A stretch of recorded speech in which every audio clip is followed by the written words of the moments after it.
أعوذ بالله من الشيطان الرجيم بسم الله الرحمن الرحيم سبحان الله والحمد لله ولا إله إلا الله والله أكبر ولا حول ولا قوة إلا بالله العلي العظيم لا إله إلا الله وحده لا شريك له له الملك وله الحمد وهو على كل شيء قدير. Assalamu alaikum wa rahmatullahi wa barakatuh. Welcome to everybody.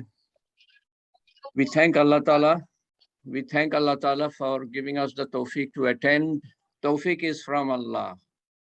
We may be the most learned person in the world. We may be the most pious Muslim in the world. But tawfiq to listen to the words of Allah and His Rasul Sallallahu Alaihi Wasallam and the dear ones of Allah Ta'ala, that tawfiq is from Allah Ta'ala. Glory and praise be to Allah. Subhanallahi wa bihamdihi. Adada khalqihi. As much as the number of His creation. Wa zinata arshihi. As much as the weight of His throne. Wa midada kalimatihi. And as much as the ink of His words. I've been talking about Muslim rule actually, but before that I wanted to establish what is Islam. Much of it we had established earlier through a series of halakas on what is Islam. Islam, a complete way of life. There I tried to lay down Islam in its entirety, but we did not so much talk about the part that is a major part of Islam, which is meeting responsibilities to fellow human beings. And what we need to meet responsibilities to fellow human beings is husn akhlaq. So this time, this is the 18th halaqah on reward and punishment, lessons from Muslim rule. So I took a lot of time, a number of halaqahs on putting before this group husn akhlaq.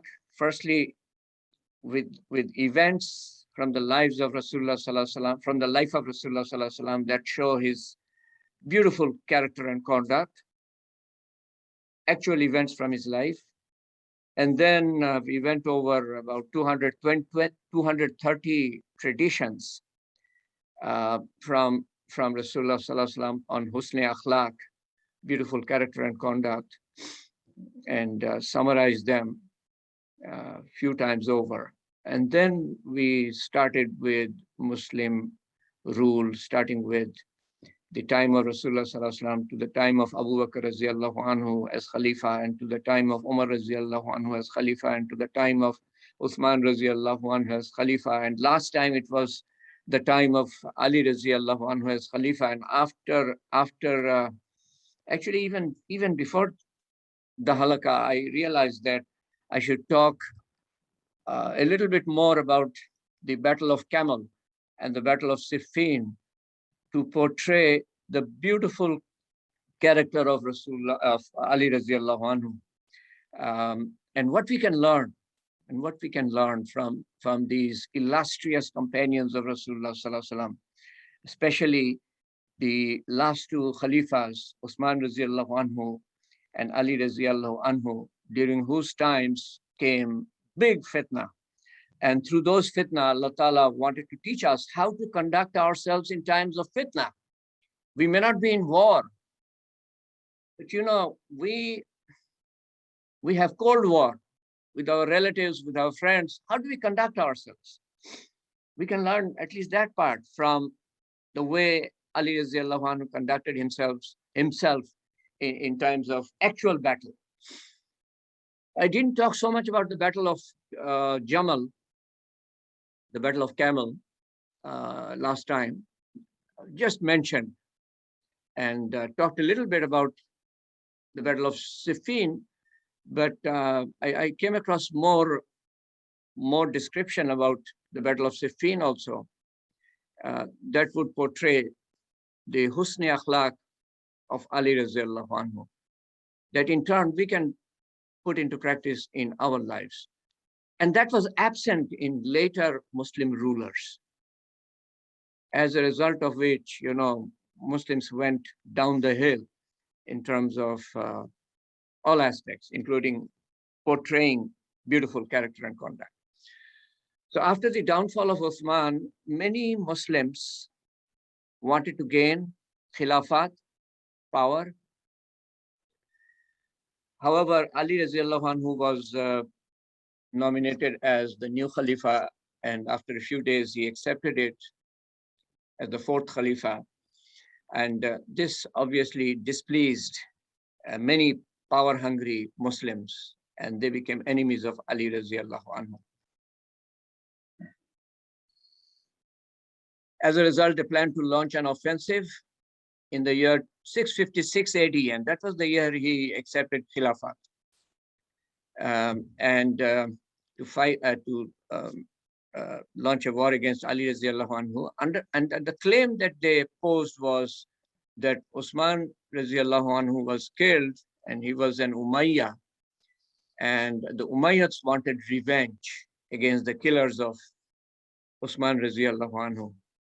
And Ali radiallahu anhu, at least initially, he did not want to start this revenge after he took the Khilafat. At least initially, he didn't want that. And later on, he took action himself. And about that, we talked in the previous halaqah against the Kharijites. One of those was Marwan al-Hakim, who would later become a loyal supporter of Muawiyah. Marwan played a key role in the Battle of Jamal. He formed an army to fight against Ali radiallahu anhu. The army included Aisha radiallahu anha. I mean, they mobilized her. Talha and Zubair radiallahu anhum, and Marwan, they mobilized Aisha radiallahu anha. And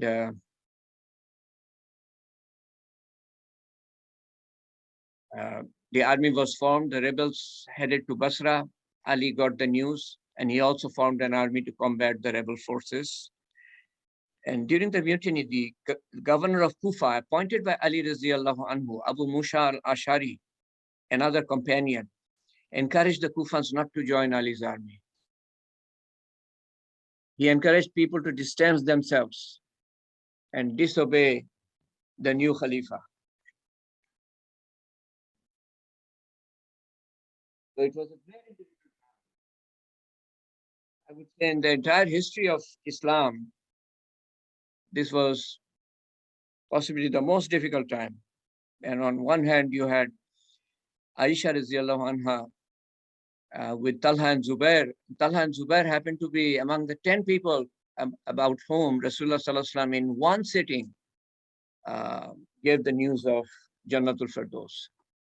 And Aisha radiallahu anha is the mother of the believers, and obviously she will go to Jannah. So these are on one side, and Ali radiallahu anhu also got the news of Jannah in the same sitting, and he was the son-in-law, the nephew, as well as the son-in-law of Rasulullah sallallahu alaihi wasallam, and very beloved to Rasulullah sallallahu alaihi wasallam. Why this happened, we don't get into those. We try to learn lessons. Rasulullah sallallahu alaihi wasallam said, "Leave my companions. Do not revile them." So we don't revile anybody. They have their reasons, and they will face Allah Ta'ala. We don't have to answer on behalf of them to Allah Ta'ala.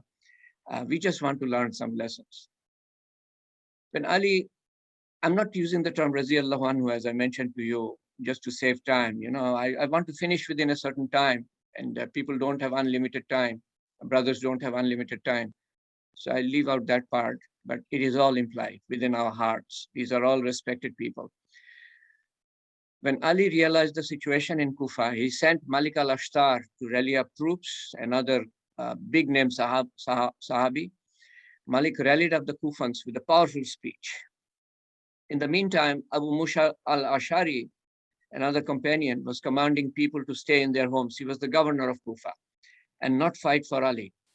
Malik understood that he needed to remove Abu Musa al-Ashari. So with a large group of fighters, he seized the palace. So that was a term that came out to me, that And this was 25 years or so, 23 years after the passing away of Rasulullah Sallallahu Alaihi Wasallam, and you had palaces occupied by governors. Abu Musa al-Ashari was at the masjid at that time. He was not in his palace. His guards informed him, and he found that he was not capable of facing the army of Malik. He surrendered, and he requested and was allowed to leave Kufa the next day. And after that, Malik delivered another powerful speech in the masjid. First one was, okay, support Ali Radhiyallahu Anhu. The second one was also support Ali Radhiyallahu Anhu, but the second one was when the governor was gone. And this had the intended effect. 18,000 soldiers volunteered to join and defend Ali Radhiyallahu Anhu against the rebels, which included Aisha Radhiyallahu Anha. It was a difficult decision for them also, and for all the Muslims on both sides. And half of the 18,000 was under Malik's command, and the other half was under the command of the oldest son of Ali Radhiyallahu Anhu, Hassan Radhiyallahu Anhu. They quickly headed towards Zikar in Iraq to join Ali's army. On the day of Battle of Kamal, Ali put Malik al-Ashtar in charge of the right wing of his army.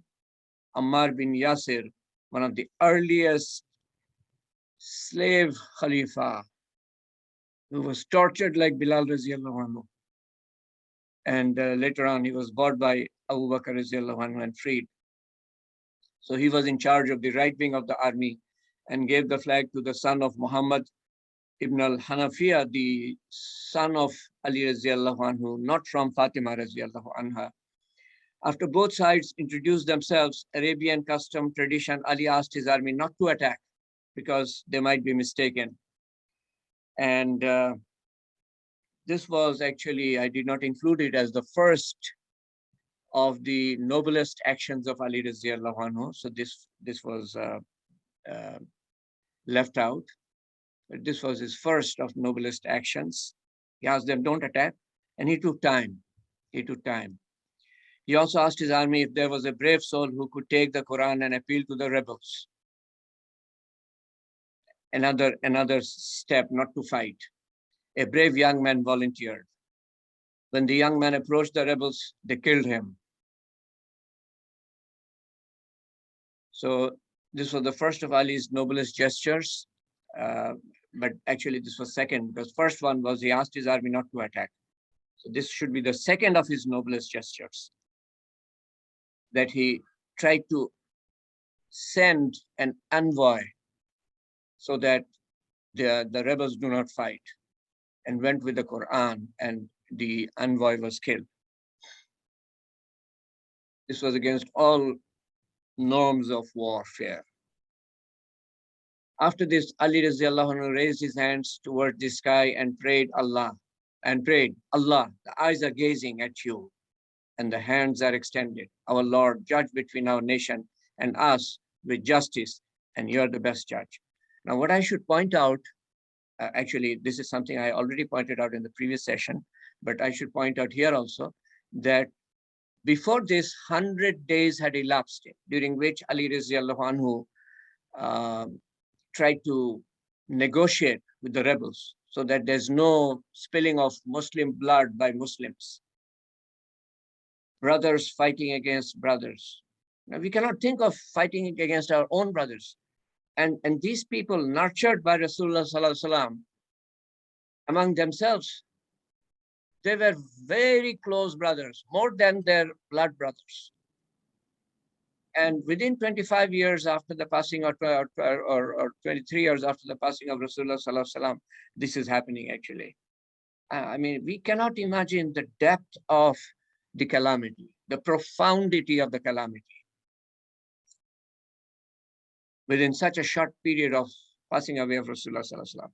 So 100 days elapsed, and Ali Radhiyallahu Anhu actually did not want to start the fight during that time.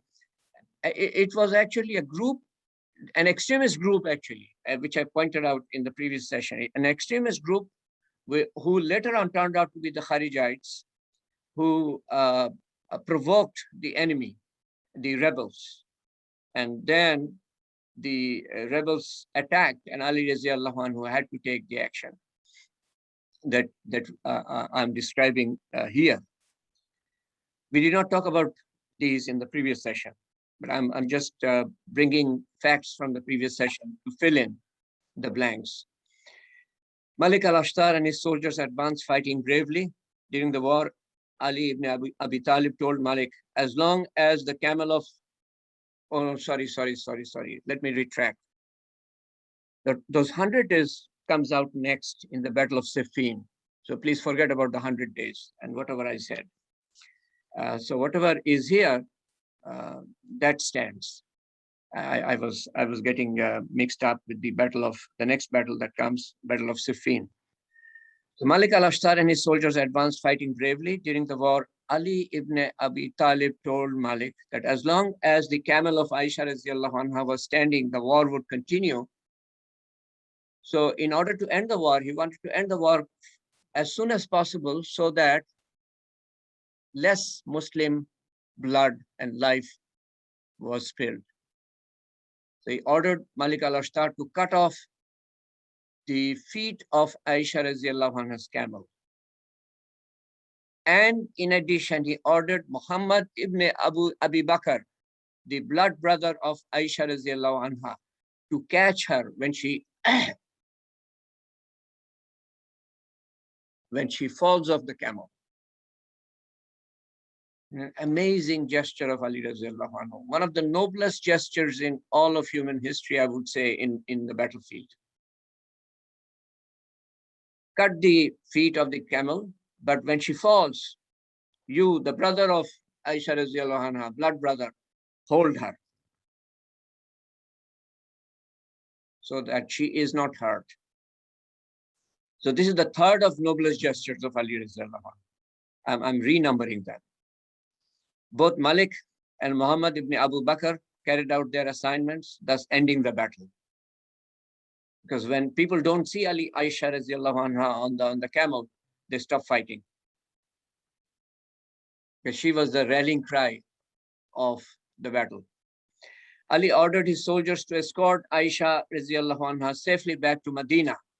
His fourth gesture, noble gesture. Release the prisoners of war, fifth noble gesture. And cure the injured, sixth noble gesture.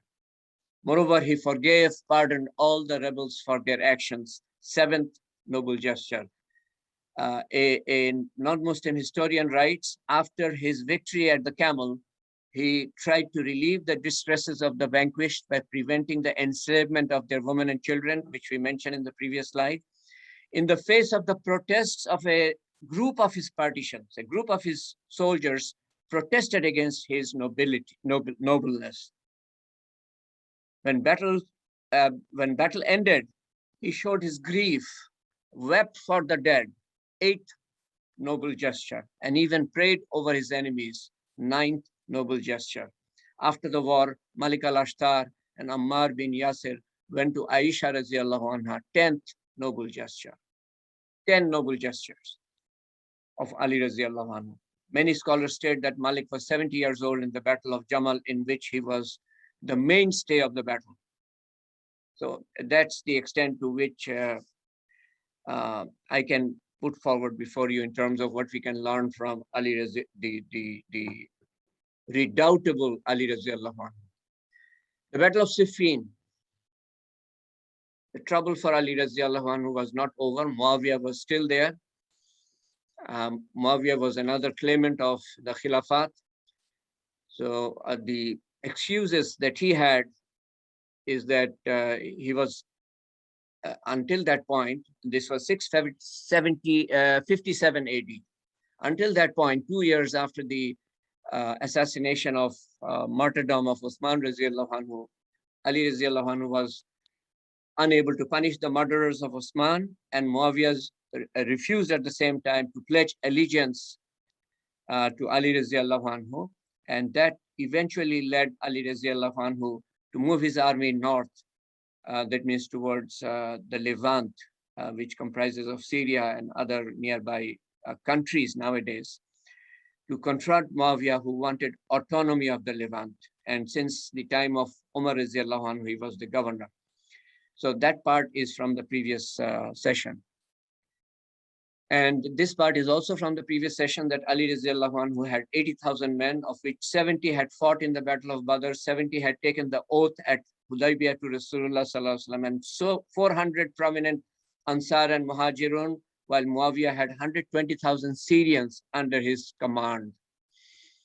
The two armies encamped themselves at Siffin for more than 100 days. Here comes the 100 days, not in the Battle of Camel, trying to settle through negotiations. Ali radiallahu anhu's first noble gesture in this battle. When they got to Siffin, Muawiyah ordered an offensive to his army to gain control of the Euphrates River, because the main battle took on the banks of the Euphrates River. Siffin is a place on the Euphrates River. By taking the control of water, Muawiyah violated an Islamic law and the laws of war.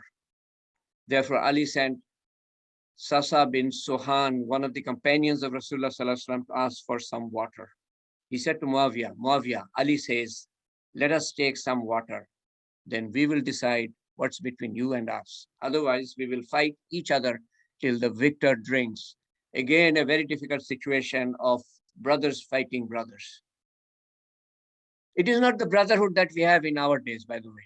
The brotherhood at the time of Rasulullah sallallahu alaihi wasallam, the brotherhood the bond of brotherhood that he established between Muslims from Rome and Makkah and Medina, from Abyssinia and Makkah and Medina, that was unthinkable. They will give water to their dying comrades in the time of war. They will not drink water. Give to my comrade who needs water. And they would rather die than drink water. Give it to their comrades. So that was the brotherhood that the Rasulullah sallallahu alaihi wasallam forged among seemingly disparate Muslims. Muawiyah replied, I will answer you later on. And he sought advice from his trusted men. And one of the major persons said, don't give water, let them die out of thirst. And Amr bin As also agreed with that. And Muawiyah does not respond. He keeps quiet. So they advised, prevent them from drinking water to force them to surrender. Ali's camp watched the military supply and movements taking place on the river banks and realized that Muawiyah was tightening the siege of the Euphrates. He will not give water, he's tightening the siege. The soldiers in the army of Ali became thirsty, and there was exertion, blistering heat. Noticing that most of the soldiers were thirsty, Malik al-Ashtar went to Ali radiallahu anhu and said, Amirul Mu'mineen, our soldiers are very thirsty. We have got nothing but fighting to do. So Ali wrote a letter to Muawiyah asking for water. Second noble gesture. He doesn't start the fight. However, Muawiyah denied giving water to Ali's soldiers. Ali asked Malik to lead his soldiers in an attack to gain possession of the Euphrates River. He is not attacking Muawiyah's soldiers. He just wants possession of the river. He's again delaying the war. Malik and his men fought valiantly and won back the possession of the Euphrates River. The following day, an arrow with a letter attached was shot at Ali's army. Soldiers read the letter, which said, from a loyal brother in the Shamian army, Muawiyah is going to open the river to drown you. And there was no way he had put a dam on the river. It was not possible in those days. But you know, these are Bedouins. It was easy to fool them. So Muawiyah is going to open the river to drown you, so be careful. And pass the news around the soldiers. This news caused the soldiers to withdraw from the banks of the Euphrates River. Muawiyah noticed this and decided to recapture the river for his army. Yet again, Ali sent his soldiers to fight off Muawiyah's troops and gain control of the river. At this point, Muawiyah became worried that now Ali won't allow them to drink water from the river. Ali's soldiers recaptured Euphrates. He even asked Amr ibn al-As, do you think Ali will prevent us from drinking water? To which Amr replied, and Amr is the right hand of Muawiyah. Ali doesn't do as you do.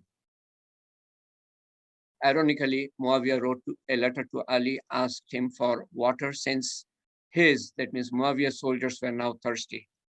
Ali granted Muawiyah and his soldiers permission to drink water from the Euphrates River, third noble gesture of Ali, radiallahu anhu.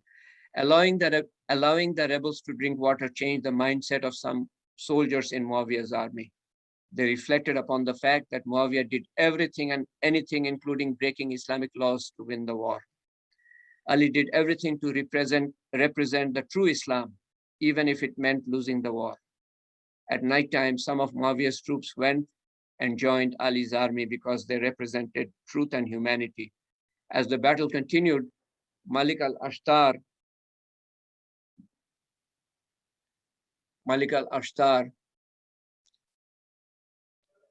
fought his way through the opposing army until he was 2 rows away from Muawiyah's stand, only 2 rows away from killing Muawiyah and ending the war. The story here is that Muawiyah had encircled himself with 5 rows of soldiers, not one, 5 lines of defense to protect him from the onslaught of Ali radiallahu anhu and his soldiers, 5 rows. And Malik al-Ashtar, a brave fighter, he took his soldiers under his command and he pierced through 3 of the rows, and 2 rows were remaining now. 2 rows were remaining before he could reach Muawiyah and end the war. Muawiyah tricked Ali's army to stop fighting and disunite them by creating confusion.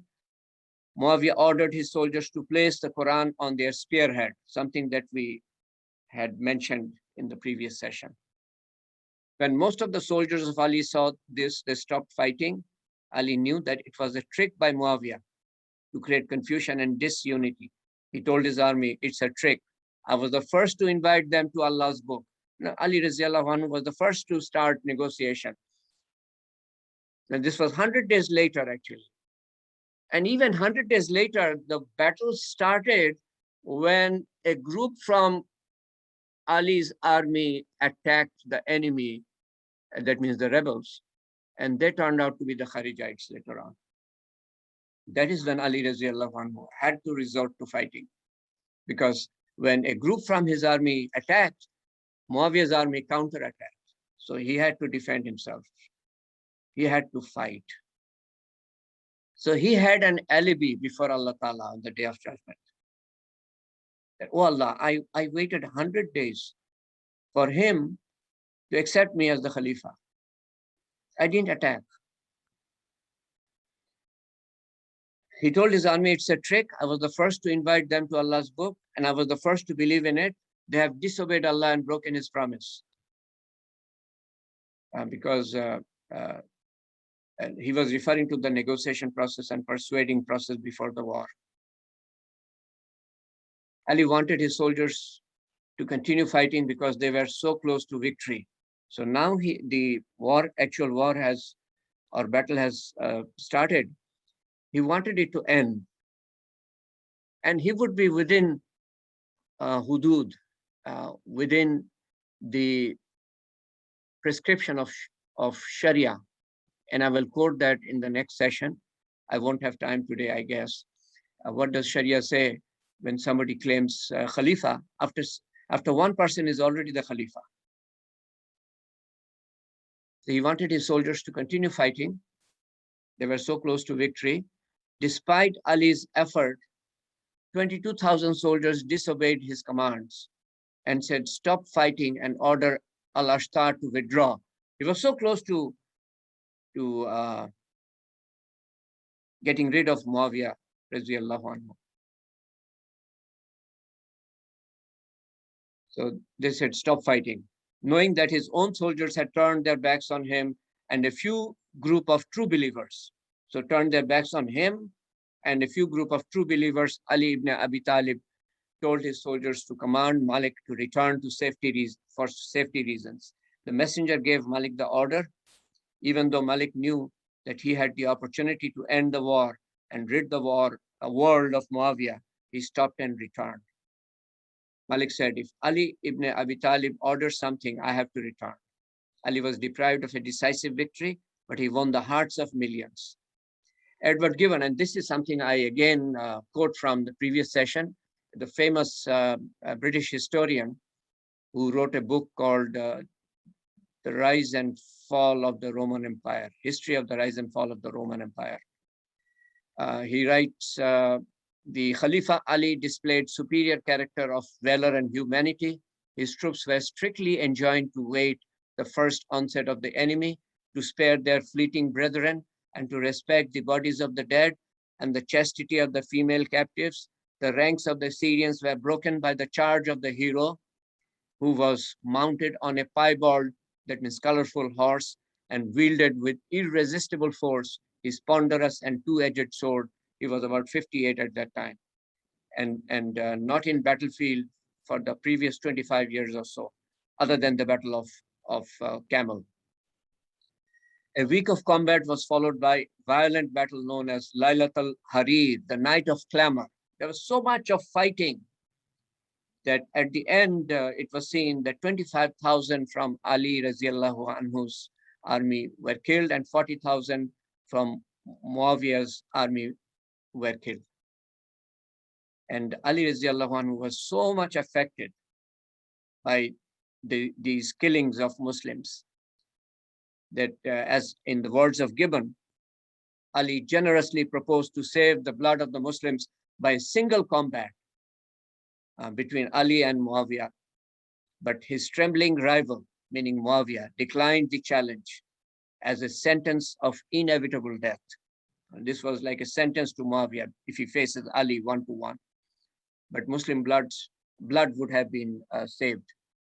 When Muawiyah was on the verge of defeat, he created a situation where arbitration was forced. The arbitration, as we discussed in the previous session, turned out to be a farcical. Situation of dual khilafat was created, which is unthinkable in Prophetic traditions.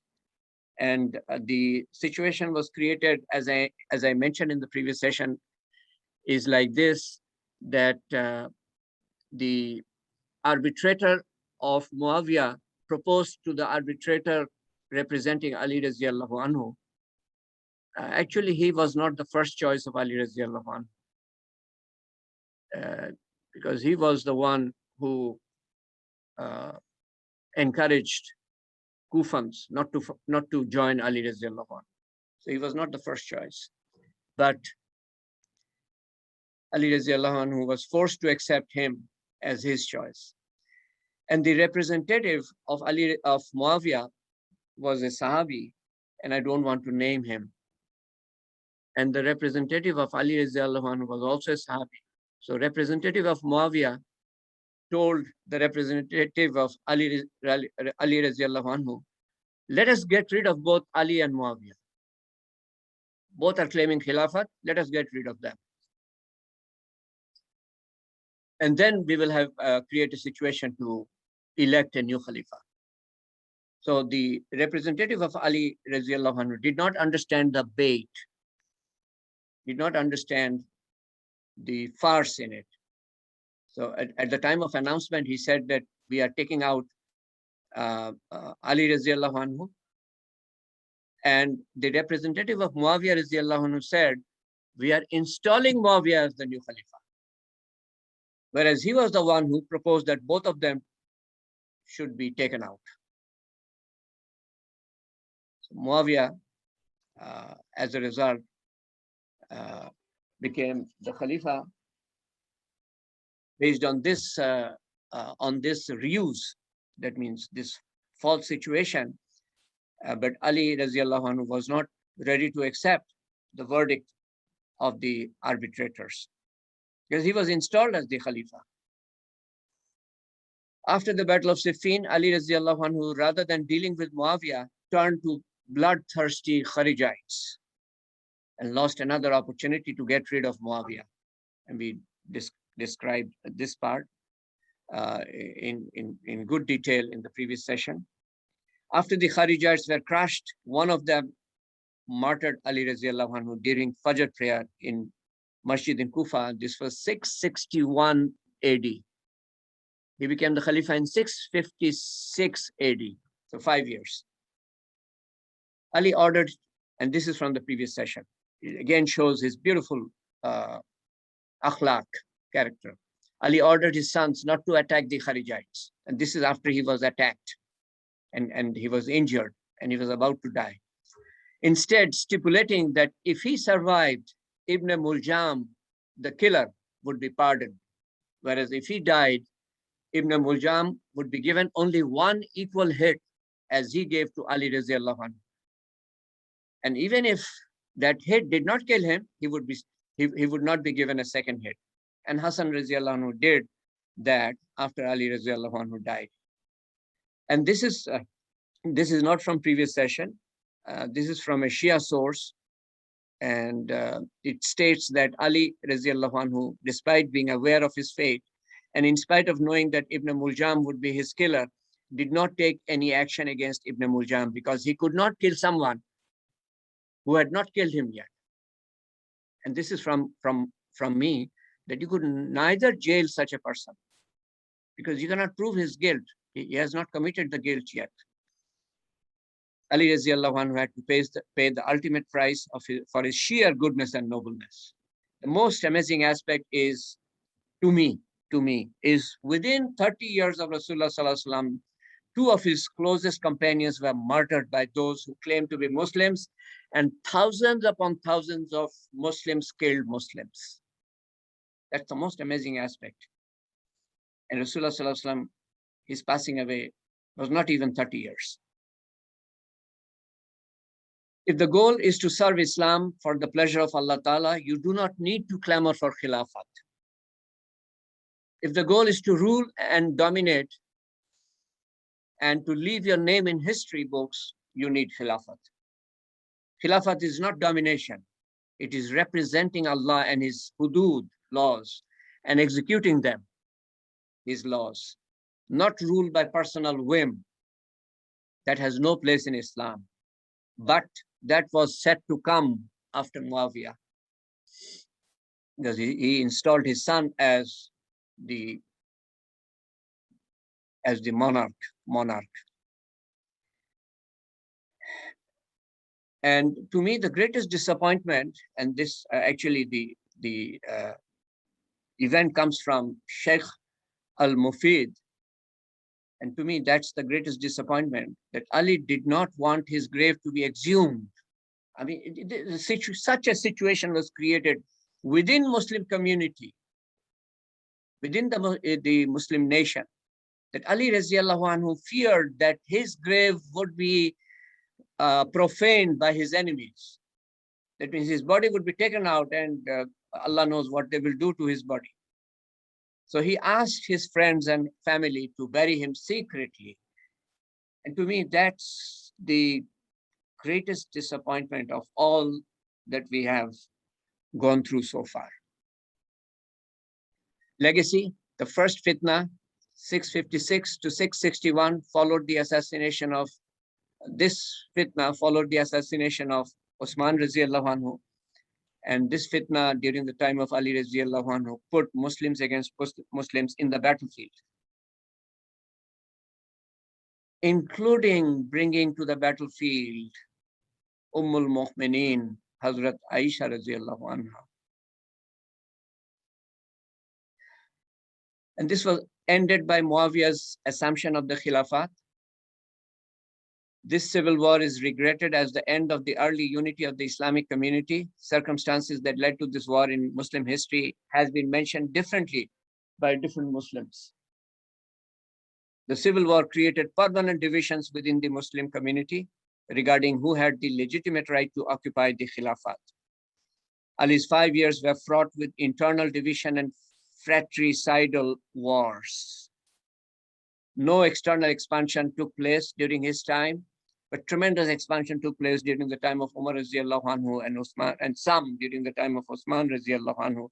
But when there is division and dissension within Muslims, Allah takes away His help. And there was no expansion, external expansion. And at the same time, Allah Ta'ala protected the Muslims from external aggression. If there would be any aggression by the Romans or the Persians, who were bulk of whose empires were taken away by the Muslims, if they had attacked, the Muslims were in grave danger because they were fighting themselves. Tremendous danger. Suggests the general level of Islamic practice was satisfactory enough to attract Allah's protection from external aggression. Allah Ta'ala says in the Quran, وَكَانَ حَقًّا عَلَيْنَا نَصْرُ الْمُؤْمِنِينَ, and it is our bounden duty to render help to true believers.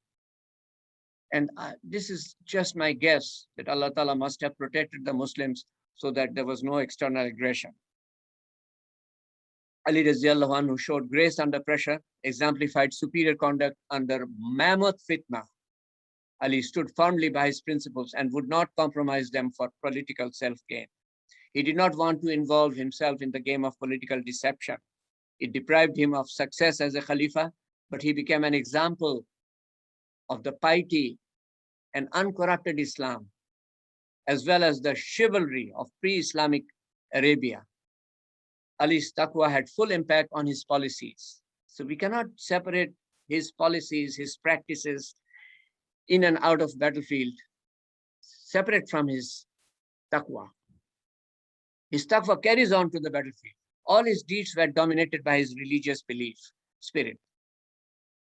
Many people have criticized him, but they don't see the connection between his taqwa and his policies. He exemplified that you cannot separate statecraft and war from Islamic principles, that Islam is a complete way of life. It extends through statecraft, muasharat, to muamalat, to akhlaqiyat, to meeting our responsibilities to fellow human beings. It extends to our personal life, our private life, our familial life, our social life, our life in the community, our life as a nation. That success is not just for this world. That success extends to the eternal hereafter. Muawiyah on himself, I will finish with this. It's very short. What Muawiyah is reported to have said. I read it somewhere and I looked for it and I looked for it. I didn't find it. But when I read it, I translated it in Bengali for another of my audience. I was talking about the simple life of Abu Bakr Radiallahu anhu and Umar Radiallahu anhu before that audience. And I had translated to English, and from the English, I again retranslated into, from Bengali, I retranslated into English. So I don't know how much of the original I have been able to capture. Muawiyah said, Abu Bakr did not desire dunya. Dunya did not desire him, meaning Abu Bakr Radiallahu anhu. Umar Radiallahu anhu did not desire dunya, but dunya desired him. I mean, so much of wealth of the Persian emperor and the Roman emperor came to his feet.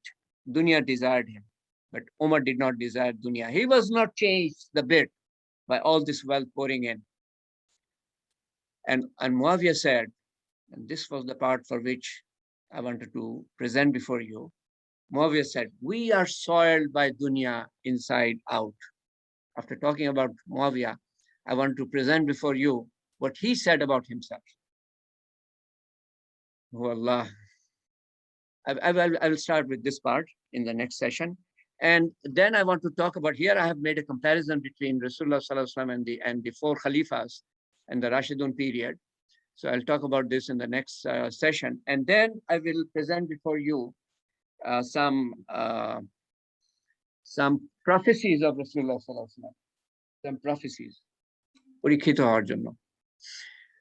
তো ঠিক আছে তাহলে তৌহিদ, please start. Bismillahir Rahmanir Rahim. Assalamu alaikum wa rahmatullah. Bismillahir Rahmanir Rahim. Wa alaikum assalam. Bismillahir Rahmanir Rahim. Alhamdulillahi Rabbil Alameen. As-salatu was-salamu ala ashrafil anbiya wal mursalin wa ala alihi wa sahbihi ajma'in. Allahumma inni as'aluka ilman nafi'ah. Rabbi yassir wa la tuwassir wa tammim bil khair. Rabbi zidni ilma. All right, so today my plan is actually we're discussing hadith from Imam Nawawi. We already covered until hadith 10, and then we went back to the beginning. We are revising now at this point, and actually last week we finished revising until hadith 4, and last week we discussed mainly few issue on understanding the qadar, which is quite difficult concept. I try to put it very most simple and precise way in nutshell, not in very detail, in nutshell. So actually, that is my effort. I do not know how much I'm successful in it, but uh, I tried. I tried. All right. So today I think I'll continue with from Hadith 5 to Hadith 10 from Imam Nawawi. This is a second round discussion, so I'll go in very short. Only few items, a few important items I'll touch, and I'll reply your question at the end of the discussion. And mostly our discussion will be concentrated on answering questions. So let me start with hadith number 5. Hadith number 5 is a very basic hadith. It is defining what is bidah. This hadith is actually part of our shahada. Part of our shahada, when you say Ashhadu Allah ilaha illallah, Ashhadu anna Muhammadur Rasulullah. So Ashhadu anna Muhammadur Rasulullah is defining the Sunnah way, and opposite of Sunnah is bidah. So this hadith is actually related to our shahada. First part of the shahada is talking about Aqidah, Uluhiyah, Rububiyah, and Asma's Husna. And the second part of the Shahada is discussing about Sunnah and Bidah. That is why this hadith is one of the basic hadiths in Islam. Any external activity, religious activity, can be considered whether acceptable or not acceptable. There's two major criteria. First one is niyat, and second one, it is done in a way approved by Prophet Sallallahu Alaihi Wasallam. So first criteria is niyat, which is a number one hadith of Imam Nawawi, and second criteria is whether the process is approved by Prophet Sallallahu Alaihi Wasallam or not. That is discussed in this hadith number 5. So it constitutes the acceptance of all our external action. So that is why it's important. But although it's important, there's a long-running debate going on this hadith. So there's a two group of people with two different, two parallel concept. Okay, so I think we have already lived 1,400 years with this debate, and we have to spend the rest of the time also with the debate staying with us, and we have to take it. So let's read the hadith. I've tried to explain why this difference came in. What is the reason for this difference? Okay, let's read the hadith. This hadith got two versions. One version is from Sahih Bukhari, and one version is from Sahih Muslim. So Imam Nawawi picked up the Sahih Bukhari version. Sahih Bukhari version say, Ma ahdasa min amrina haza ma laysa minhu fahuwa raddu. So that if we translate it, it stands like, whoever introduced into the affair of ours something that doesn't belong to it is to be rejected. So take note that this word, that anything that is introduced that doesn't belong to it, this word is important, that doesn't belong to it. And Sahih Muslim version, same hadith, stands like this: Man amila wa amalan alayhi amrina fahuwa raddu. So the translation is, whoever works a work which has for it no command in ours is to be rejected. So both talking about external action. One hadith is talking about that doesn't belong to it, and other hadith say there's no command. So what is the difference? What is the difference? There's a difference. There's a subtle difference, and from this subtle difference, the scholars choose two different directions. So what is the subtle difference? I try to explain it in it's something I'm trying to explain it with my knowledge, with my capacity. So scholars may have a different argument. Different scholar may have a different argument. So let's recall the one of the hadith of Imam Sahabi Bilal radiallahu anhu. Sahabi Bilal, someone asked him, what is his secret that Rasulullah sallallahu alaihi wasallam heard his footstep in Jannah? What is the secret? So he said, I do nothing special. I only pray 2 rakat after wuzu. But during that time, there's no instruction from Rasulullah sallallahu alaihi wasallam, or Rasulullah sallallahu alaihi wasallam himself didn't practice this sunnah. Didn't practice this ibadah, that praying 2 rakah after wuzu. But when he heard that, when Rasulullah sallallahu alaihi wasallam heard that, he didn't reject it. He approved it. What is the reason? Because the principle of ibadah is already inside Islam. So it is already embedded inside Islam, although this particular practice was not done during that time, but the principle is still in the Islam. So the root is in the Islam, then they extend the action at different situation. This is the explanation of the first hadith.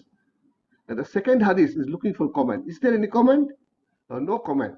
Okay, then this is bidah. So this is bidah. So that is the basic difference. So two type of scholars stick to the two different narration, and they come out with a different type of explanation. One group, they consider all religious activity under sunnah or bidah. Then they come up with the concept of bidah hasana and bidah sayyiyah. And they divide all action into 5 categories: wajib, sunnah, mubah, makruh, and haram. So wajib is bidah hasana, haram is bidah sayyiyah. So this is one of the explanation. So one of the basic thing, of course, they are the one who follow the hadith of Imam Bukhari. Hadith collected by Imam Bukhari. And most of our imams, 4 imams, are followers of this principle. So they derive the principle, and from the principle they decide whether the action is bidah or not bidah. And except Imam Sunnah, Ibn Hanbal, he said, no, I don't want to decide on principle. I want to find the command. So he stick to the tradition. If there is no tradition, then it's bidah. So there is the difference. But for us, we are general people, we can take any of this concept, and I think there's no harm in taking any of this concept.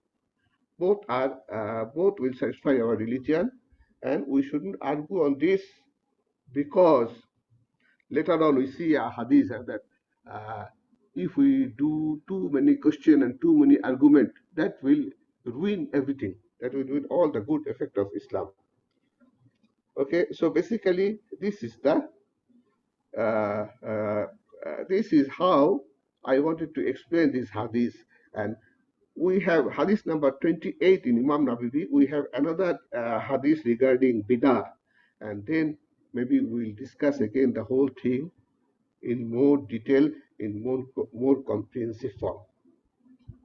So there are some when you talk about Sunnah of Rasulullah, all the action of Rasulullah can be divided into two types. One is religious action, one is customs action, which is not religious. That is the norm of the custom, and he used to follow that, like wearing pagri, wearing jubba, or wearing a wooden sandal, or using meswak. Using meswak that is the practice of that time. But when you follow Rasulullah Sallallahu Alaihi Wasallam Sunnah, some of the Sunnah religious we follow, some of the Sunnah not related to religion, still we follow. We still follow the Sunnah out of the respect of Rasulullah Sallallahu Alaihi Wasallam, and we believe following the Sunnah will bring us benefit, will please Allah Subhanahu wa Taala. Alhamdulillah. I think on this hadith I don't go further. We'll discuss maybe a later time when we discuss hadith number 28. So we go to next hadith. If you have question, we can discuss this one at the end of the discussion. Okay, hadith number 28 is a talking about lawful and unlawful and subuha. This was a hadith that we discussed quite few weeks in our this session. And the basic thing that I want to remind you that although lawful and unlawful are very clear, subuhat or doubtful things are not clear. Doubtful things are not clear. So we have to learn. We have to get knowledge to identify subuhat thing. And there is a lot of subuhat thing as globalization going on, industrial revolution is going on, globalization going on. So all these are making things more complicated, and more subuhat doubtful things are coming up. More doubtful things are coming up. So please remember, when you do a doubtful thing doesn't bring you to haram immediately, but it can slowly lead to haram. When you do a doubtful thing, there will be a black dot in our heart. There will be a black dot in our heart, and if we keep on doing doubtful things, black dot will increase. When you do a good deed that increase our iman, the black dots are removed. So this thing is going on. So if we get involved with many subuhat things, then our heart will turn into black. Once our heart will turn into black, all our ibadah, all our action, all our knowledge, even knowledge will be corrupted. So there is a good example given by the author of Imam Bukhari and his family. Imam Bukhari and his family was a many generations. They are so pure. They didn't allow any doubtful thing to enter their family for such a long. They have a long struggle against doubtful thing, and that is why the knowledge in the family is so pure, and we get so many scholars from the family.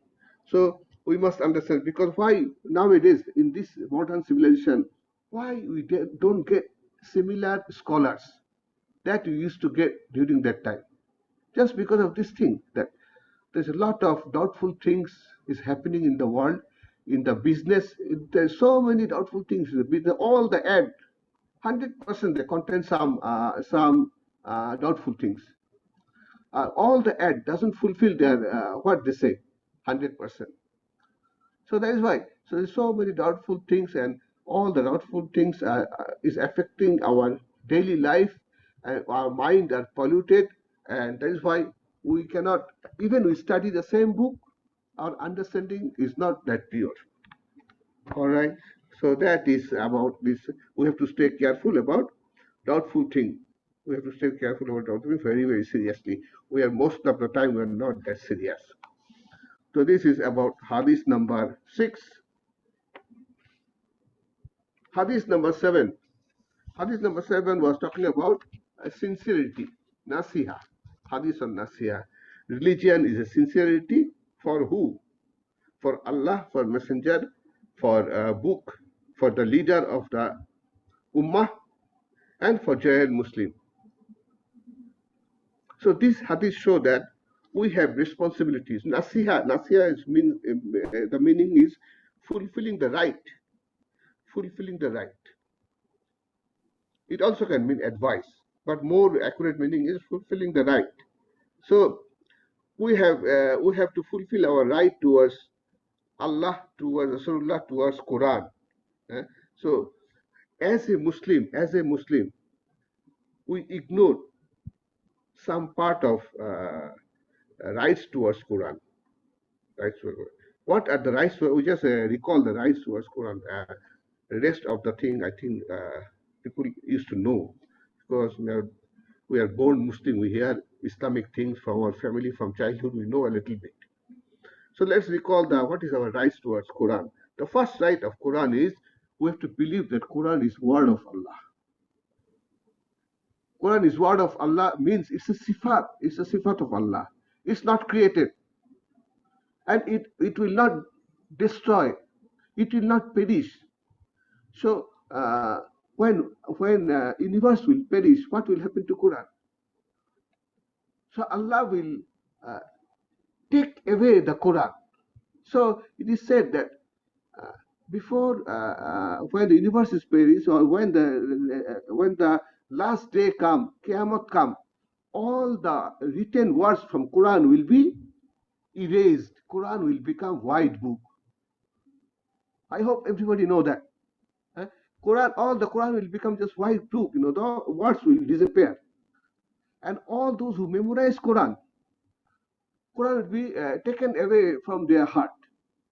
That is why Quran is not created. Quran will not perish. So this is one concept. We must believe in it. We must believe in it. And read Quran. We all read Quran somehow, because we have to pray. We have to, in our salah, we have to read Quran. But one of the right to Quran is read Quran properly. That means read Quran with tajweed. And I'm sure very few of us can read Quran with tajweed rule. So this is one thing we should start to do. I know it's difficult. Start to do. I also started to do. Many other people, like many here, Jahangir, Brigadier General Jahangir also started. Many people already started. I know. Muqaddam also started. Although it's too late, we started. And inshallah, we will continue. All right. So this is two of the things about Quran. And other thing, of course, we have to believe in the advice and lesson and parable. We have to call others to Quran. We have to protect the distortion of Quran. And we have to respect Quran. When we dispose Quran, we have to dispose Quran in a respectable way. Okay. So under this hadith, we also study how to fulfill our rights towards its leaders. Now that is an interesting discussion. I remember I enjoyed, whether you enjoyed or not, I hope we enjoyed that lecture. Then when we fulfill our right towards our leaders, there's a procedure. We have to obey our leaders. We have to stay with them. But at the same time, we have to guide them. We have to help them when they are right, and we have to guide them when they are not right. But this is a very sensitive issue. When you try to guide your leader when they are not correct, it may cause fitna, it may cause unrest, it may cause distrust. So this should be done in a specific manner. Most of the time, most of the ulama commented that this should be done in not public. We cannot advise our leaders in public. We have to advise our leader in private. Most probably is one-to-one, so that fitna can be avoided. And we have to express our sincerity towards our leader. Otherwise, it will cause fitna. And the last thing is, if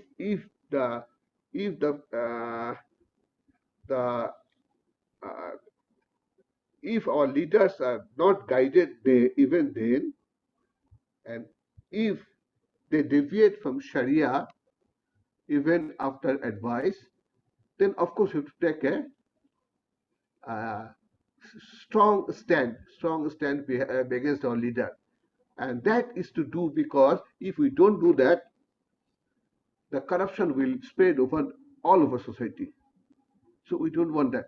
We don't want that because of one group of people and we tolerate them just because to avoid fitna and corruption spread over all the society. That is not something acceptable. So at certain point we have to stand strong against leader if required. All right. So this is the one of the main thing covered under Hadith 7. Let's move to Hadith 8. Hadith 8 is talking about it's a jihad.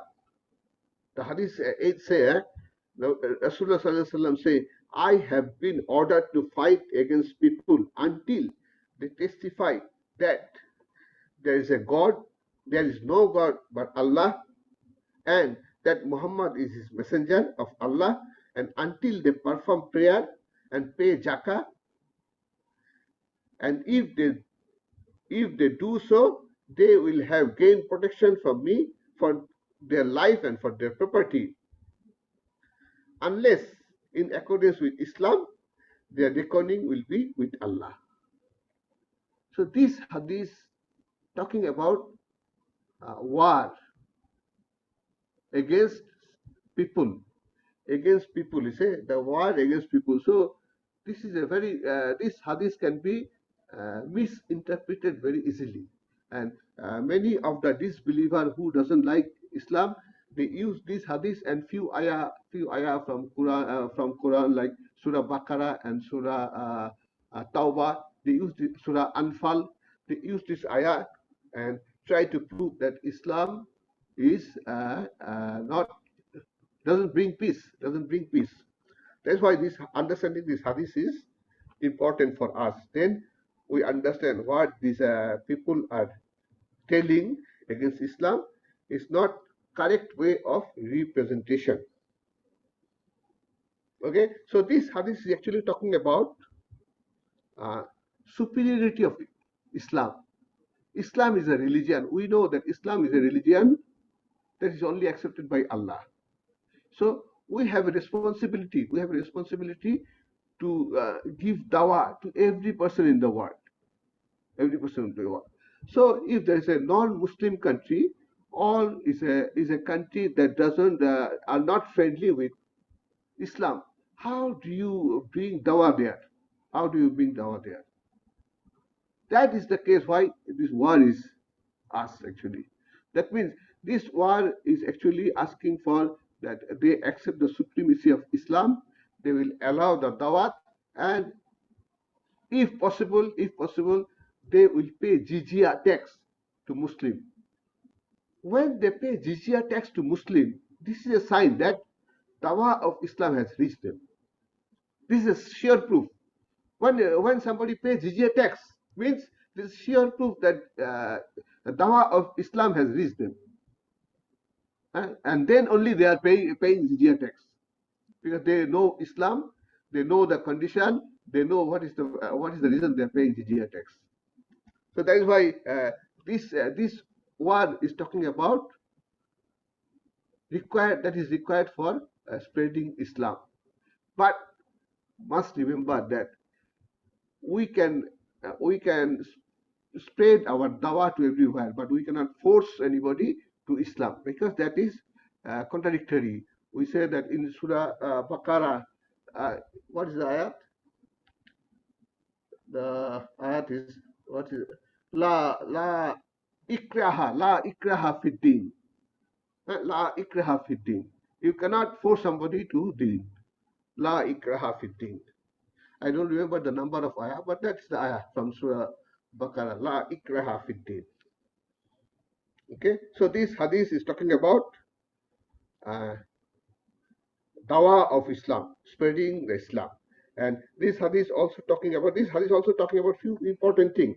Okay, when you start reading this hadith, the first thing we have to learn is 5 human rights principles in Islam. Islam has 5 human rights principles as a basic of Sharia law. That's the basic of Sharia law. Okay, these 5 human rights principle is Islam protect, Islam protect life and property of individual through the ruling of hudud and qisas. I think I think our Abdul Hamid Bhai just mentioned this in this discussion. Hudud. We talk about hudud is a Sharia law. Sharia law for actually for what? For this for judicial purpose. Sharia law for judicial purpose. So hudud and qisas, Islamic hudud and qisas ensure the protection of human life and property. So this is a human right. Then Islam preserve akal. Akal means is our sense, consciousness. Islam preserve our akal by prohibiting all intoxicant. These are all Muslims should know. All Muslims should know. Islam preserve family lineage by prohibiting zina. Islam preserve family lineage by prohibiting zina. Islam preserve modesty or haya. Modesty. Islam preserve modesty by defining aura. Aura is a minimum covering of the body. For women different, for men different. All right. Islam preserve human dignity. Islam preserve human dignity by defining responsibility of the spouse and others also, like parents, like neighbors, all, like other Muslim, like non-Muslim. Everybody, we have a responsibility. So Islam defines our responsibility and thus protect human dignity. So these 5 laws protects life and property, protects akal, protects family lineage, protects modesty, and protects human dignity. Always we must keep in our mind.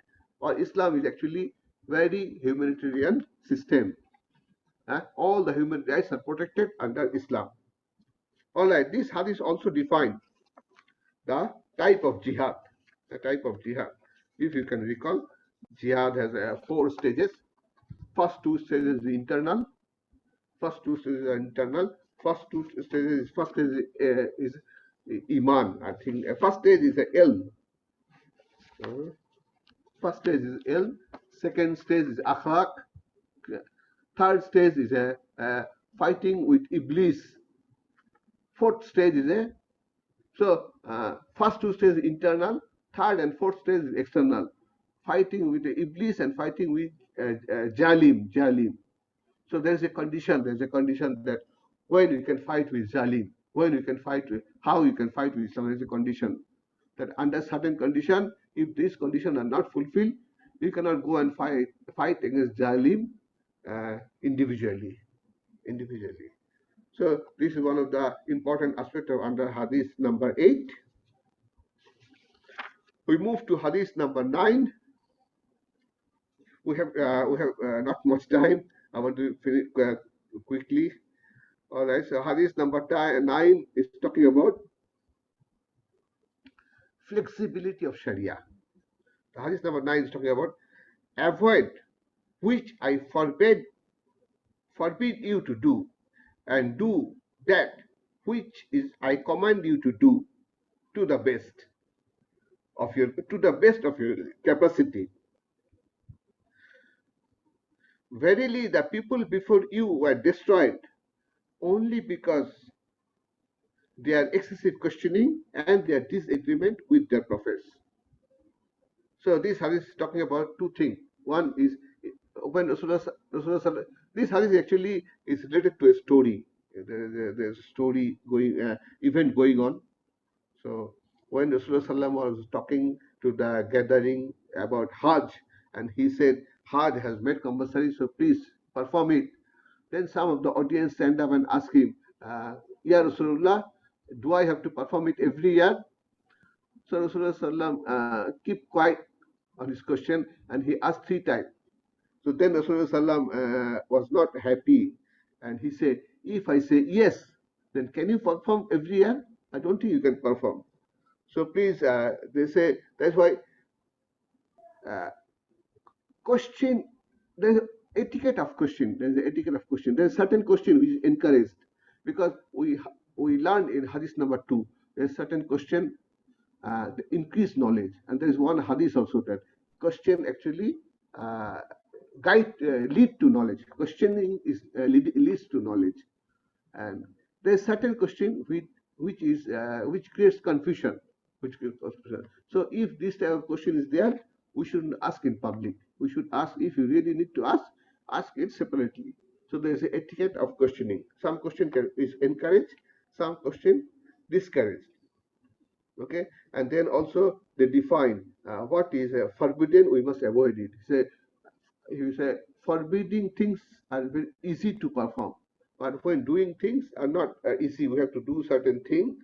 And yeah, and there's a flexibility of sharia when there's a instruction is not clear about time, frequency, place, means we have liberty. This is like a niyama of Allah, and we can do it according to our capacity. If someone has a higher capacity, he can do more ibadah. If someone has the capacity is not that high, or he got any other requirements to fulfill or obligation to fulfill, then he can do less. There's no harm in it. So this is the teaching of the Hadith 9, and we reach the last Hadith, Hadith 10. Uh, Hadith 10 is talking about purity. This is a very interesting Hadith. Very with a full of wisdom, full of wisdom. Verily, Allah exalted is pure, and He accepts but that which is pure. Allah is pure, and Allah only accepts pure. And then there's a gap there. There's some discussion, some story there. Then after that, Rasulullah mentioned about a man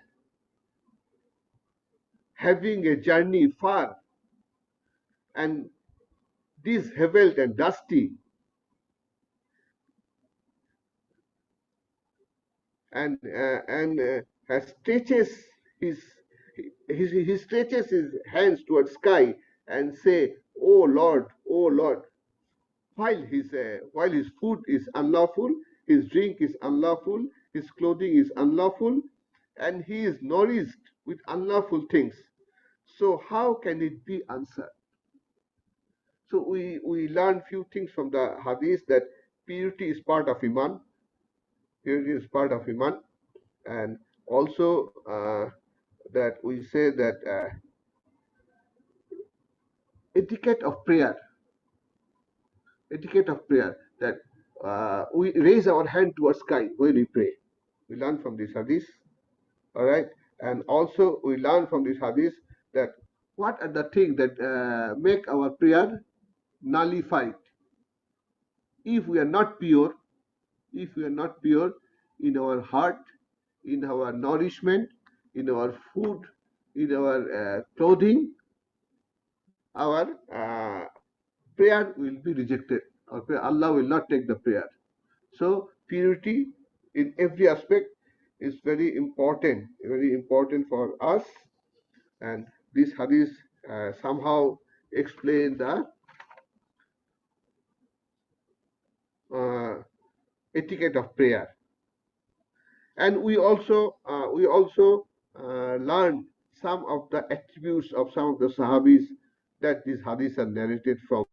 One of them is Abu Hafs Umar bin Khattab, Abdullah ibn Umar, then Abdul Rahman ibn Masud, Abdullah ibn Masud, Abu Abdullah Aisha binti Abu Bakr, Abu Abdullah al-Numan ibn Bashir. Abu Abdullah ibn Numan Abu Bashir, he was the first Muslim born after Hijrah.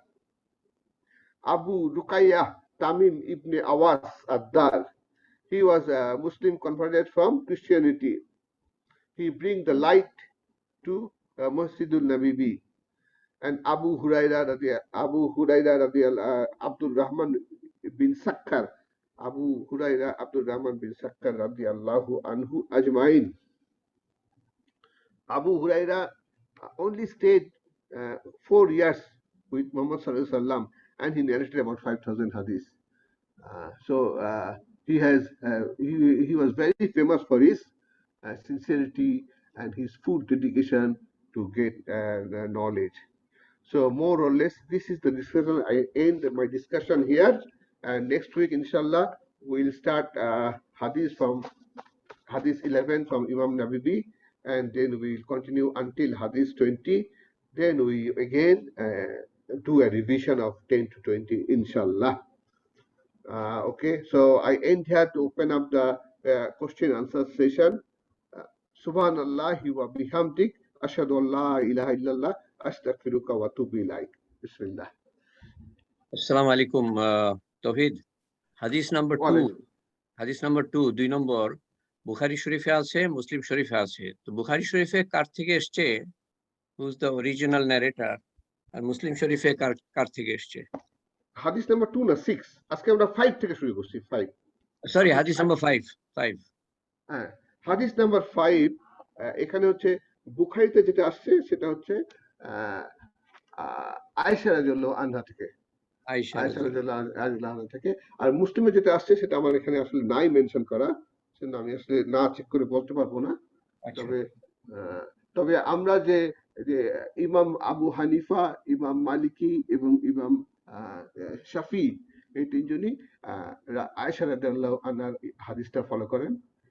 আর ওইদিকে হচ্ছে ইবনে হাম্বাল, উনি হচ্ছেন আবার ওই second হাদিসটার উপরে emphasis দিবেন। এটাই আমাদের আন্ডারস্ট্যান্ডিং আর কি। Now we have a brother from 36th batch. His mother died the other day. I came to know about it very late. I invited him very late. I don't know if he will be able to join. From 36th batch, Shadhin Bahar. His mother died last Friday night.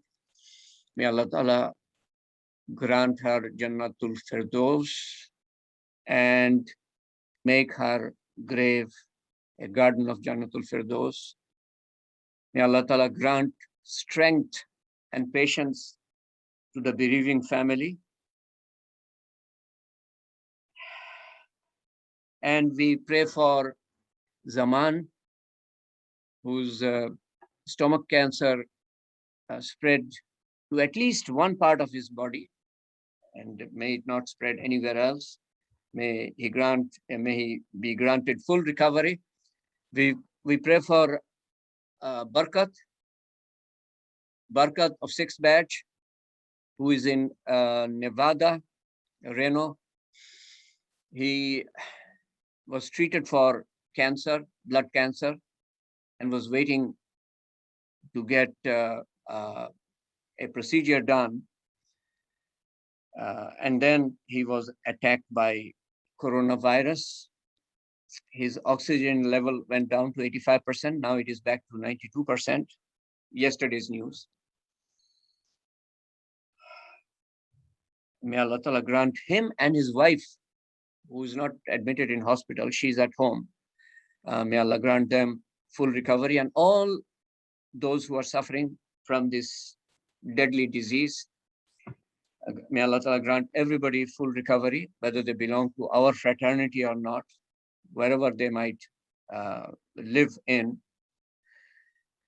May Allah Ta'ala grant his cure and remove this scourge, this plague. And we pray for Mahfuz Haq from 7th batch, who came to visit USA about a little over a week ago, and he suffered a massive heart attack, and he was given a pacemaker in a hospital in New York. He just came and he was attacked, and he suffered the heart attack. He got a pacemaker, and I don't know exactly what his situation is right now after the pacemaker. May Allah Ta'ala grant him full recovery. He retired as additional secretary of the government of Bangladesh. He was not in good books. Otherwise, you cannot have a better candidate to be full secretary than him. I have to mention that, though this may not go well with all quarters. And he was teaching in a private university in Bangladesh. He came to USA to visit. Allah Ta'ala grant him full recovery. And all that, those who you might know, in the chat, there might be some news based on Topu's message. Okay, no, there's nobody else to include. So Allah Ta'ala, may Allah Ta'ala accept what is in our heart. Whoever you may have in your heart, may Allah Ta'ala accept that. Allahumma ameen, Allahumma salli ala Sayyidina Muhammad. Subhana Rabbi al-Ali al-Wahhab, Subhanallahi wa bihamdihi adada khalqi wa riza nafsi wa zinata arshi madada kalimati. Allahumma anta salam wa minka salam wa tabarakta ya zul jalali wal ikram. Allahumma inna ala zikrika wa shukrika wa husni ibadatik. Allahumma saluka al-huda wa tuka wa afafa wal ghina. Allahumma ihdina wa ihdi bina wa ihdin nasa jamia. اللهم اغفر لي ولوالدنا وجميع المؤمنين والمؤمنات والمسلمين والمسلمات الأحياء منهم والأموات إنك موجب الدعوات برحمتك يا أرحم الراحمين. رب اغفر وارحم وأنت خير الراحمين. رب اغفر وارحم وأنت خير الرازقين. رب اغفر لي ولوالدنا ولوالدي وللمؤمنين يوم يقوم الحساب. ربنا آتنا في الدنيا حسنة وفي الآخرة حسنة وقنا عذاب النار. আল্লাহ, তুমি আমাদেরকে যা কিছু আমল করার তৌফিক দিয়েছো আল্লাহ, ব্যক্তিগতভাবে এবং সমষ্টিগতভাবে যা কিছু বলার ও শোনার তৌফিক দিয়েছো আল্লাহ, তার ভুল ভ্রান্তি আল্লাহ 1400 বছর পরে আমরা কি ভুল বলছি কি ঠিক বলছি আমরা জানি না আল্লাহ।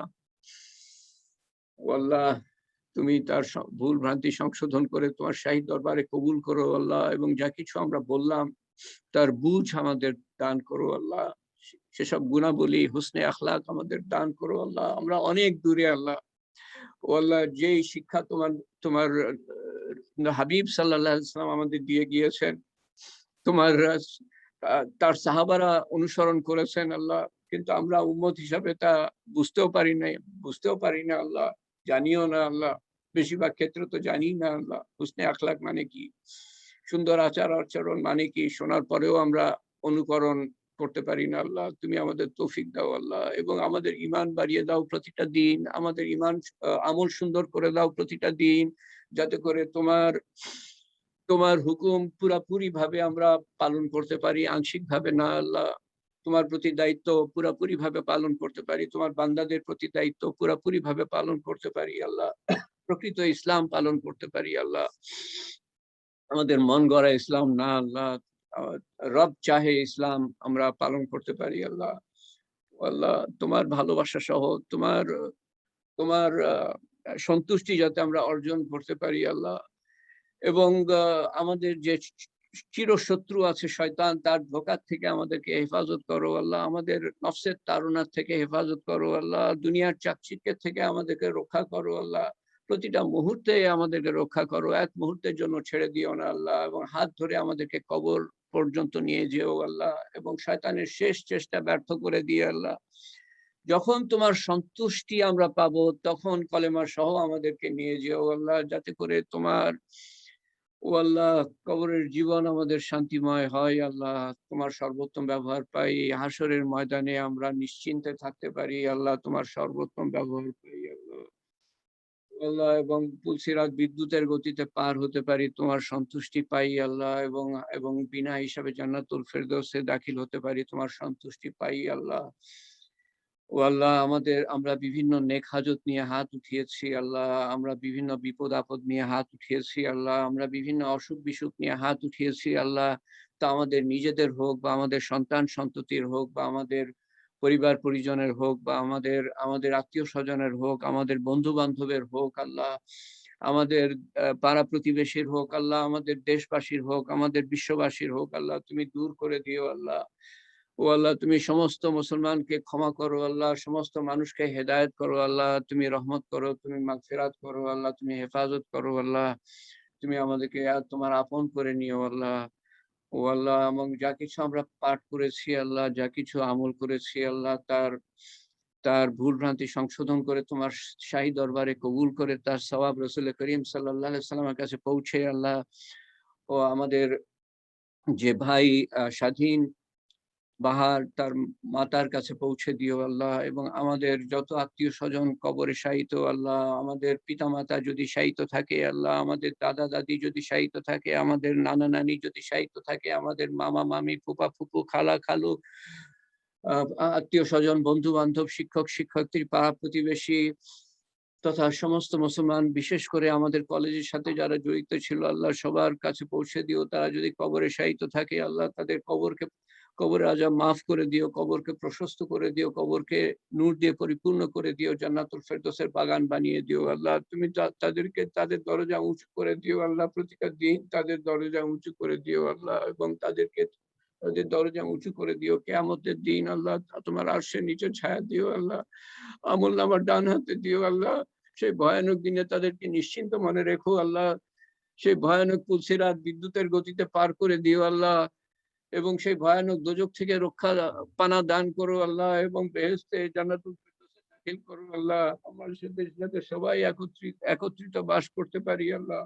ও আল্লাহ তোমার তুমি যেই তুমি তোমার শান শৌকত যে পর্যায়ের আল্লাহ, আমরা তোমাকে ডাকতে পেরেছি এটাই হলো আমাদের ভাগ্য আল্লাহ, তোমার সামনে দাঁড়াতে পেরেছি এটাই আমাদের ভাগ্য আল্লাহ। আমরা তোমার ইবাদত করতে টুটাফাটা ইবাদত করতে পারি এটাই আমাদের ভাগ্য আল্লাহ, কিন্তু তোমার শান মতো যে তোমার কাছে চাইবো সেই ক্ষমতা আমাদের নাই আল্লাহ। তুমি তোমার শান মতো আমাদের দান করো আল্লাহ, তুমি তোমার শান মতো আমাদের হেফাজত করো আল্লাহ। তোমার প্রিয় হাবিবের আমরা উম্মত আল্লাহ, কিন্তু উম্মত হিসাবে সেরকম সেরকম আমলই আমরা করতে পারি না, সেই মর্যাদাই আমরা বুঝি না আল্লাহ। ও আল্লাহ তুমি আমাদের যে কি মর্তবা দিয়ে পাঠিয়েছো, মর্যাদা দিয়ে পাঠিয়েছো, এমন এক নবীর উম্মত হিসাবে আল্লাহ আমাদের কি দুর্ভাগ্য, তার সেই মর্যাদা আমরা বুঝলাম না আল্লাহ, সেই মর্যাদা বোঝার তৌফিক দান করো আল্লাহ, এবং সেই মতো আমল করার তৌফিক দান করো আল্লাহ, যাতে করে তুমি যে মর্যাদা দিয়েছো তার মূল্য কিছুটা হলেও আমরা দিতে পারি আল্লাহ। তার মূল্য দেওয়ার মতো ক্ষমতা আমাদের নাই, কিছুটা হলেও যাতে আমরা দিতে পারি আল্লাহ। তুমি আমাদেরকে কবুল করো আল্লাহ, তুমি যদি সহজ করে দাও, তুমি যদি বুঝ দিয়ে দাও আল্লাহ, সবচেয়ে কঠিন কাজ সহজ হয়ে যাবে, আর তুমি যদি বুঝ না দাও আল্লাহ সবচেয়ে সহজ কাজ কঠিন থেকে যাবে আল্লাহ। এই জীবনটা ব্যর্থ হয়ে যাবে আল্লাহ, তুমি এই জীবনটা ব্যর্থ হতে দিও না আল্লাহ। এখানে আমরা যারা যারা আছি আমি জানি আল্লাহ প্রত্যেকেই দুনিয়ার সর্বোচ্চ সর্বোচ্চ পর্যায়ে পৌঁছাতে চেয়েছিল এক সময় না এক সময় আল্লাহ, কারণ আমরা দুনিয়ার মূল্য বুঝেছিলাম আল্লাহ, আখেরাতের মূল্য বুঝি নাই, তাই আখেরাতের সর্বোচ্চ পর্যায়ে পৌঁছাতে হবে সেই বুঝটা আমাদের আসে নাই, বা কিভাবে পৌঁছাতে হবে সেই বুঝটা আমাদের আসে নাই, তুমি তা দিয়ে দাও আল্লাহ। এর দুনিয়া ধোঁকা আল্লাহ, ধোঁকার জায়গা আল্লাহ, মাছির পর বরাবর না আল্লাহ।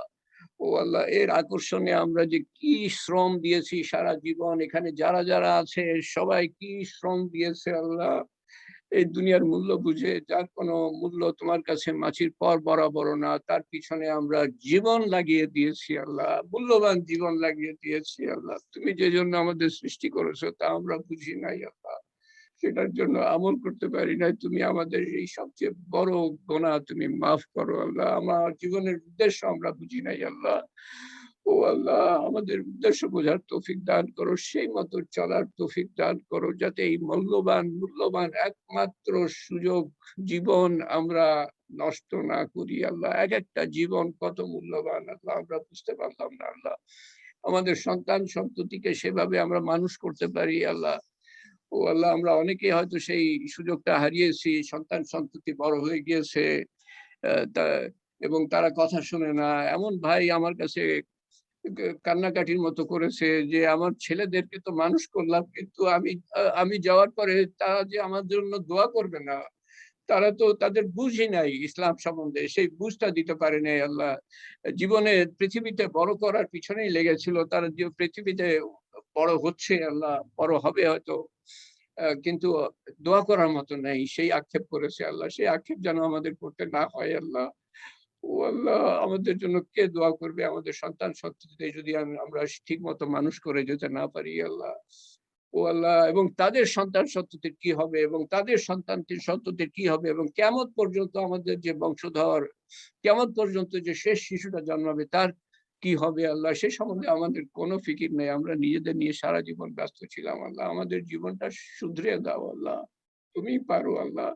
রব্বানা या काज़ी उल हाजात, या रफ़ी उद-दरजात, या हलाल अल-मुश्किलात, या मुजीब उद-दावात बिरहमतिका नस्तगीथ, या अव्वल अल-अव्वलीन, या आखिर अल-आखिरीन, या अकरम अल-अकरमीन, या अरहम अर-राहिमीन, या राहिम अल-मसाकीन, या ज़िल क़ुव्वतिल मतीन। रब्बना तक़ब्बल मिन्ना इन्नका अंतस समीउल अलीम व तुब अलैना इन्नका अंतत तव्वाबुर रहीम। सुब्हान रब्बिका रब्बिल इज़्ज़ति अम्मा यसिफून व सलामुन अलल मुरसलीन वल्हम्दुलिल्लाहि रब्बिल आलमीन। ला इलाहा इल्लल्लाह मुहम्मदुर रसूलुल्लाह सल्लल्लाहु